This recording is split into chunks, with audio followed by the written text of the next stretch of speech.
बहुत सारे लोगों की दोस्तों ये क्वेश्चन था कि जो रिलैक्सो है, रिलैक्सो फुटवेयर, क्या जिन लेवल्स में वो ट्रेड कर रहा है, क्या ये बहुत ही अच्छे लेवल्स हैं उसमें एंट्री के, या लगातार गिरावट क्यों हो रही है रिलैक्सो में?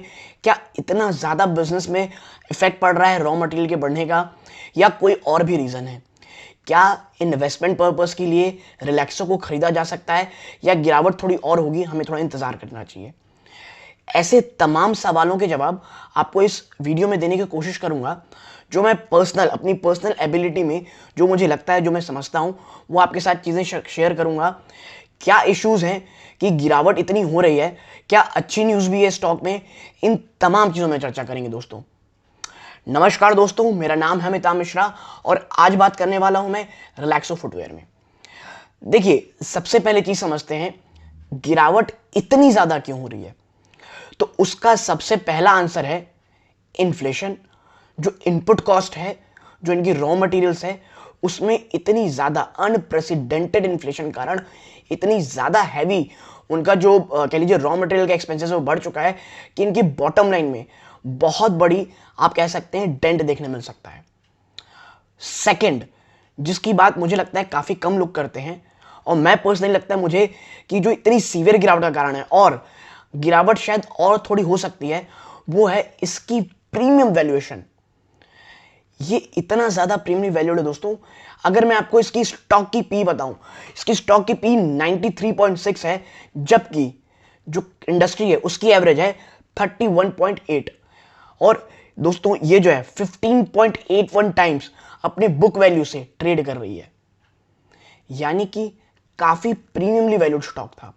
और मैं हमेशा कहते आया हूं, कोई स्टॉक अगर बहुत ज़्यादा प्रीमियम वैल्यूड है, उसे प्रीमियम वैल्यूशंस मिली हुई हैं, और उस सेक्टर में अगर गिरावट मैं कह लीजिए उस सेक्टर में अगर थोड़ी दबाव आती है, या कह लीजिए उनके जो रॉ मटेरियल्स हैं उसमें कुछ डेंट आता है, उसके प्राइस बढ़ते हैं और उनके बॉटल में डेंट आता है, तो ऐसे स्टॉक ऑन एन एवरेज बाकी स्टॉक से काफ़ी ज़्यादा पिटते हैं। और वही हो रहा है रिलैक्सो के साथ। इसमें इसकी प्रीमियम वैल्यूशन के कारण बहुत ज़्यादा गिरावट हो रही है। अब मैं बात करता हूं एक ब्रॉड रीजन की, एक बड़े बड़े स्तरों में, इसलिए कि इतनी गिरावट क्यों है। देखिए दोस्तों, सबसे पहली चीज आपको मैं बता दूं, आपको याद होगा 1 जनवरी को, आपको याद होगा जीएसटी रेट, जो भी फुटवेयर 1,000 रुपए से नीचे के थे, उसमें जो कह लीजिए जीएसटी रेट था वो 5% से बढ़ा करके 12% कर दी गई। और यदि आप रिलैक्सो फुटवेयर को जानते हैं, और अगर आप जानते हैं जो इसका प्रोडक्ट पोर्टफोलियो है, सबसे ज़्यादा 1000 के नीचे के ही फुटवेयर इसके कह लीजिए एक मेजर कस्टमर है, जिसके कारण जो इनका कह लीजिए जो मार्जिन है वो डेंट पड़ा। इसलिए नहीं कि जीएसटी बढ़ गया दोस्तों, इसलिए कि जो रिटेल निवेशक थे, माफ़ कीजिएगा, जो रिटेल इनके आउटलेट हैं, उनमें जो इनके शॉप्स थे, उनको उनको पास ऑन करना पड़ा इन्हें थोड़ी एक्स्ट्रा मार्जिन, क्योंकि जो जीएसटी रेट है वो 5 से 12% कर दी गई, जो कि किस में मार्जिन डेंट पड़ता, जो रिटेल शॉप होल्डर है उनके, तो उनको उतना ज़्यादा आपके लिए डेंट ना पड़े, कंपनी ने खुद के मार्जिन को पास ऑन किया, किसे, रिटेल को। और ये चीज़ थोड़ी बहुत आप कह सकते हैं इसमें गिरावट का एक काम कर सकती है। ये जो फर्क है मैं आपको बता दूं, कोई बहुत ज़्यादा नहीं था। मैं ये नहीं कहता कि बहुत ज़्यादा गिरावट यही कारण हो रही है, नहीं, एक ये भी रीज़न है कि जो जीएसटी रेट है वो 5% से बढ़ाकर 12% कर दिया गया। रिलैक्सो का जो मेन कस्टमर बेस है वो 1000 के नीचे आता है। अगर मैं आपको बता दूं, इसके जो ब्रांड्स की अगर हम बात करते हैं, आपको याद होगा फ्लाइट, बहामस, स्पार्क, ये तमाम इसकी चीज़ें हैं जो इस कंपनी के सब ब्रांड्स में आते हैं।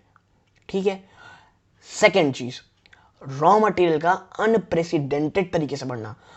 गाइस, क्रूड ऑयल अगर आप पिछले महीने 2 महीने में देखेंगे, अप्रॉक्सीमेटली 40 to 42% बढ़ चुके हैं। जो रबड़ के रॉ मटेरियल्स हैं, जो रबड़ के जो प्राइसेस हैं, वो बहुत ज़्यादा जंप ले चुके हैं और नीचे आने का शॉर्ट टर्म में नाम नहीं लेंगे, जिस कारण कंपनी के मार्जिन्स में, कंपनी के बॉटम लाइन में बहुत ज़्यादा प्रेशर देखने को मिल रहा है। ठीक, तो भाई ये सब प्रॉब्लम्स हो रही हैं, और यही सब चीज़ें हैं जो उसके शेयर प्राइस में अब धीरे धीरे आप कह सकते हैं डिस्काउंट हो रही हैं। ठीक है, आप समझिए इतने डिस्काउंट होने के बावजूद जो ये शेयर है अभी भी काफ़ी ज़्यादा प्रीमियमली वैल्यूड है, और मुझे लगता है थोड़ी बहुत 10 to 12% की आप गिरावट और देख सकते हैं इसमें कोई डाउट नहीं है। लेकिन क्या सब चीज़ें गड़बड़ी हैं? क्या हर चीज़ ख़राब है? तो नहीं दोस्तों। देखिए, डिमांड पिछले काफ़ी समय से काफ़ी एक लिमिटेड स्तर पे रही है। आपको पता होगा कोरोना के कारण लोग ज़्यादा बाहर निकलते नहीं थे, लेकिन अब चीज़ें आप देख रहे हैं बदल रहे हैं। लोग बाहर निकल रहे हैं, लोग एक दूसरे से मिल रहे हैं, ऑफिसेस खुल रहे हैं और तमाम चीज़ें अब हो रही हैं, जिसके कारण अब जो डिमांड है वो बढ़ेगी। और देखिए, एक अच्छी कंपनी की पहचान यही होती है। क्या आपको याद होगा जब ये चीज़ें पूरी एकदम कह लिए डिमांड शॉर्ट थी और आने वाले समय डिमांड बढ़ने वाली है, कंपनी ये जानती थी, इसलिए कंपनी ने जो अपने भिवंडी इनके पास एक मैन्युफैक्चरिंग यूनिट है इनकी, उसकी कैपेसिटी को बहुत ज़्यादा बढ़ा लिया दोस्तों। कितना बढ़ा लिया? 1.5 लाख चप्पल्स पर डे, या कह लीजिए यूनिट्स पर डे, उसमें कुछ भी हो जाए मैन्युफैक्चर, 1.5 लाख पर डे। और ये कितना बड़ा है कह लीजिए जंप, मैं आपको समझा देता हूं कि ओवरऑल जब आप इसे देखेंगे ना तो वो 18% इंक्रीज है इनके टोटल आउटपुट में। यानी कि जो आने वाले समय डिमांड बढ़ने वाली है उसके लिए कंपनी पूरी तरह तैयार है। और इसीलिए मुझे ये company for a longer term मुझे बहुत पसंद है। तो क्योंकि आपको पता होगा फुटवेयर पहनना कोई बंद नहीं करने वाला, कोई भी हो, चप्पल जूते ये बिकेंगे ही। और दोस्तों, जब पिछले 2 साल में इतना भयंकर डेंट कह लीजिए कोविड रहा, 2-3 सालों में लोग ज़्यादा घूमे फिरे नहीं, इसके कारण रिवेंज कह लीजिए आप टूरिज्म होता है, लोग अब ज़्यादा बाहर जाते हैं। आपको याद होगा सिगरेट की जो कह लीजिए सेल है वो अचानक से बढ़ती हुई दिखाई दे रही है। क्यों? क्योंकि जब लोग घर में थे तब वो उतना पी नहीं पाए सिगरेट, ठीक है। अब क्या हो रहा है, लोगों के जो सिगरेट की वॉल्यूम सेल है, सेल्स की जो वॉल्यूम है वो बढ़ती हुई दिखाई दे रही है। और मुझे लग रहा है कि अब लोग बाहर घूमना ज़्यादा शुरू करेंगे दोस्तों, और इसका डायरेक्ट बेनिफिशियरी रिलैक्सो हो सकता है, क्योंकि पिछले काफ़ी समय डिमांड बिल्कुल भी नहीं आई थी दोस्तों।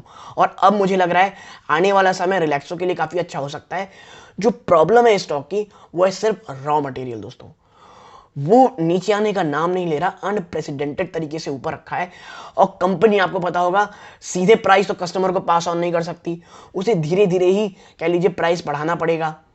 लेकिन याद आपको पता होगा एक बार कंपनी प्राइस बढ़ाती है कभी नीचे नहीं लाती दोस्तों, ठीक है। ये इसके लिए अच्छी चीज़ है लॉन्ग टर्म में कि एक बार भले ही 1-2 क्वार्टर में डेंट हो सकता है, लेकिन उसके बाद कंपनी बढ़ेगी। एक चीज़ और जिसको लोग शायद कम देखते हैं कि जो ये कंपनी है दोस्तों, कह लीजिए जो रिलैक्सो है, ये अपने एक्सपेंशंस के लिए काफ़ी ज़्यादा आप कह लीजिए हाथ पैर मार रही है और अपने आप को सदर्न और वेस्टर्न कह लीजिए आप इंडिया में अपने आप को एक्सपांड कर रही है, जहाँ पे कंपनी के एक्सपेंशन के लिए लीजिए या कंपनी की जो सेल्स एक्सपेंशन है उसको एक बहुत बड़ा बूस्ट मिल सकता है। देखिए, लेकिन ये भी आने वाले समय है, क्या रिलैक्सो अपनी जो कह लीजिए सेल है उसे बढ़ा पाती है सदर्न और वेस्टर्न पार्ट में, ये आने वाला समय होगा। लेकिन एक चीज़ है, कंपनी काफ़ी एग्रेसिव है अब अपने आप को ग्रोथ करने के लिए, और तमाम चीज़ें जो नेगेटिविटी वो प्राइस इन हो रही है। प्रीमियम वैल्यू स्टॉक है, थोड़ी सी अभी डेंट और मुझे लगता है होगी, 1000 के आसपास है। एसआईपी मोड में कह लीजिए या अभी करेंटली में एक निवेश करके हर 10 to 12% के आसपास आप निवेश कर सकते हैं।